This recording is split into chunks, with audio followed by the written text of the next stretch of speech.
in fact, he said he was hospitalized in the Russia Federation. He says he was attended to by doctors in Russia. In fact, more questions around his visit to Russia came about, where some MPs even went as further as to say, why should South African taxpayers fund his medical costs? And he went further to respond by saying that everything that he paid for, in as far as his treatment, his health treatment in Russia is concerned, was paid for by him, and that government was not involved in the costs.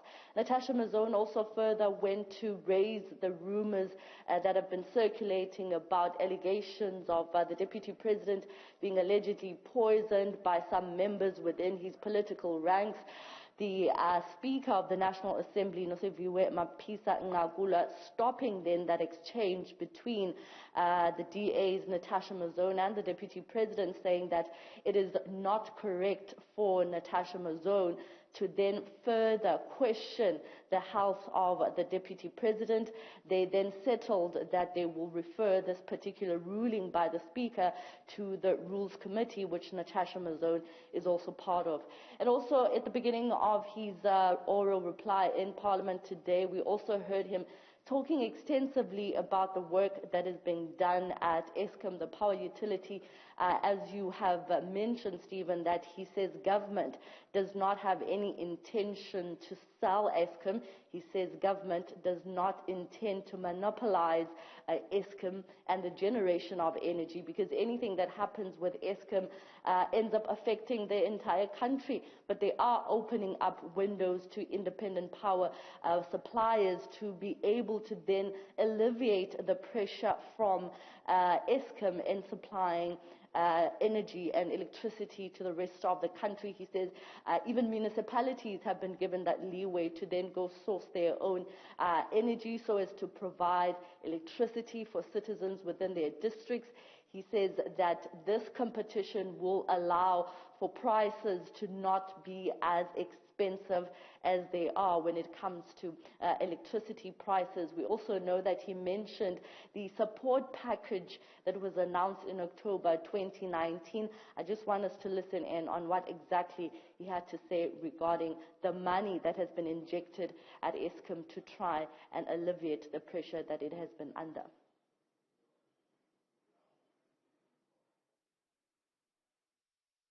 In terms of the recent announcement by the Minister of Finance, there will be no negative implication for Eskom, as this will not negatively impact what has already been provided in the current fiscal framework in terms of the 230 billion rands support package that was announced in October 2019 medium-term budget policy statement.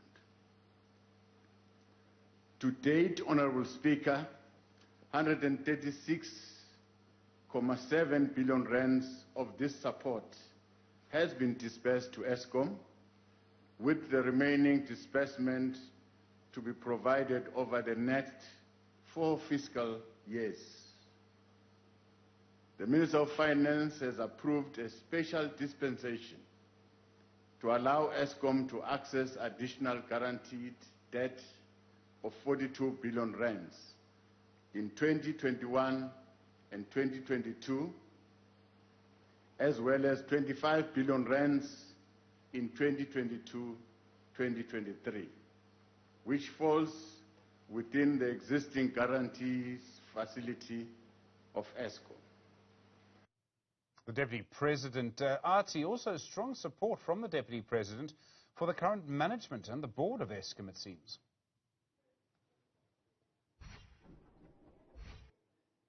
Hailing the leadership at Eskom, the board as well as the administrative leadership at Eskom coming out to say that the criticism that they've been receiving as Eskom is as a result of the load shedding that the country has been under. But he says that the leadership at Eskom, the current leadership, is the right kind of leadership that is needed to turn around the power utility. He hailed them so much so that some members in the House were supposedly, of course, trying to make some comments, because we know that Eskom is a really powered is a really troubled power utility. I also just want to mention then, Stephen, how he also hailed the Minister of Public Works, Patricia de Lille, in trying to bring different departments within government to get the municipalities to pay for the monies that they owe to Eskom. He really thanked the minister for playing a role in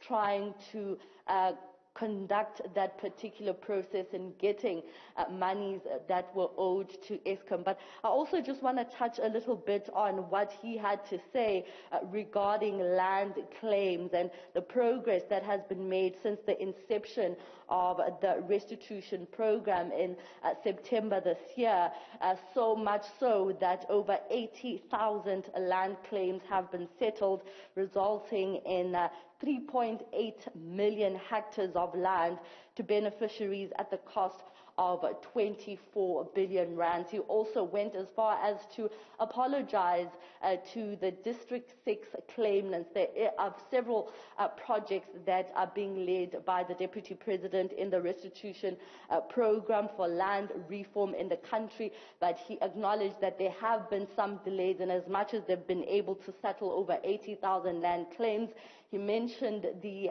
District 6 project where he says there have been a few delays, but he acknowledged that there is work being done to try and fast-track those that are still outstanding. He mentioned how they are working with the City of Cape Town to issue some certificates to claimants, and how work is really being done to try and address the delays that the District 6 claimants have had over the years.